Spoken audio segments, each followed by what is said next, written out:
অনেকে বলতে যায় যে ৩টে পেরেকের আঘাতে বা ৪টে পেরেকের আঘাতে যীশুখ্রিস্ট মারা গেছিলেন, সুতরাং যীশুখ্রিস্টকে উদ্ধারকর্তা, ত্রাণকর্তা এসব বলার কোনো দরকারই নেই, কারণ প্রভু যীশু তো একজন দুর্বল ব্যক্তি। কিন্তু প্রভু যীশু কী বলেছেন? প্রভু যীশু বলেছেন তার প্রাণ তার কাছ থেকে কেউ হরণ করতে পারে না, বরং তিনি নিজে তা সমর্পণ করছেন। তিনি শিষ্যদের বলেছিলেন যে তাকে মৃত্যুদণ্ড দেওয়া হবে এবং তিনি আবার বেঁচে উঠবেন। ভবিষ্যৎবাণী করা হয়েছিল পৃথিবীর প্রথম মানুষের কাছেই ভবিষ্যৎবাণী করা হয়েছিল। বছরের পর বছর, হাজার হাজার বছর ধরে ঈশ্বর ভবিষ্যৎবাণী করেছিলেন যে তিনি মুক্তিদাতা আসবেন এবং মানুষের মুক্তির জন্য তিনি প্রাণ উৎসর্গ করবেন। অর্থাৎ যীশুখ্রিস্টের মৃত্যুটা এটা প্রমাণ করে না যে যীশুখ্রিস্ট দুর্বল ছিলেন, বরং তিনি ভবিষ্যৎবাণীকে পূর্ণ করছিলেন, কারণ মানুষের মুক্তির জন্য তার প্রাণ দেওয়াটা প্রয়োজন ছিল।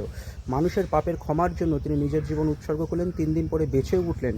যে কোনো মানুষ বিশ্বাস করে যীশুখ্রিস্টকে একমাত্র মুক্তিদাতা হিসেবে, তার সমস্ত পাপের ক্ষমা হয়।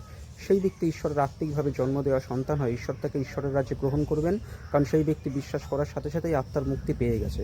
ঈশ্বর তার সন্তানদের, বিশ্বাসী ব্যক্তিদের প্রয়োজনে শাসন করতে পারেন, কিন্তু কখনো ছাড়বেন না, ত্যাগ করবেন না, স্বর্গে গ্রহণ করবেনই করবেন। অর্থাৎ যীশুখ্রিস্ট মানুষের মুক্তির জন্য মৃত্যুভোগ করেছেন, পুনরুত্থিত হয়েছেন। তিনি কোনো দুর্বল ব্যক্তি ছিলেন না। প্রভু যীশুকে যখন লোকজন ধরতে এসেছিল, প্রভু যীশুর এক শিষ্য যারা ধরতে এসেছিল তাদেরকে আঘাত করে। প্রভু যীশু বলেছিলেন যে এই কাজ করো না। প্রভু যীশু যদি পিতার কাছে চান তাহলে এক্ষুনি স্বর্গদূতেরা এসে সমস্ত কিছু ধ্বংস করে দিতে পারে, কিন্তু তিনি এটা চাইলেন না। তিনি বললেন ভবিষ্যৎবাণী পূর্ণ হওয়া আবশ্যক, অর্থাৎ তাকে মৃত্যুদণ্ড পেতে হবে। মানুষ হিংসায়, নিজেদের অজ্ঞানতায় যীশুখ্রিস্টকে ক্রুশে দেয়, মৃত্যুদণ্ড দেয়, কিন্তু তাদের এই অজ্ঞানতার মধ্যে দিয়েই ভবিষ্যৎবাণী পূর্ণ হয় এবং প্রভু যীশু মৃত্যু ভোগ করেন পাপের প্রায়শ্চিত্ত হিসাবে এবং পুনরুত্থিত হন। প্রভু যীশু নিজেই বলেছিলেন যে তিনি যদি প্রার্থনা করতেন পিতার কাছে, তাহলে প্রচুর স্বর্গদূত এসে সমস্ত কিছু ধ্বংস করে দিতে পারত। তার প্রাণ তার কাছ থেকে কেউ কেড়ে নিতে পারে না, তিনি নিজে তা সমর্পণ করছেন। পিতা, পুত্র, পবিত্র আত্মা এক ঈশ্বর। প্রভু যীশু পিতা ও পবিত্র আত্মার সাথে সমান।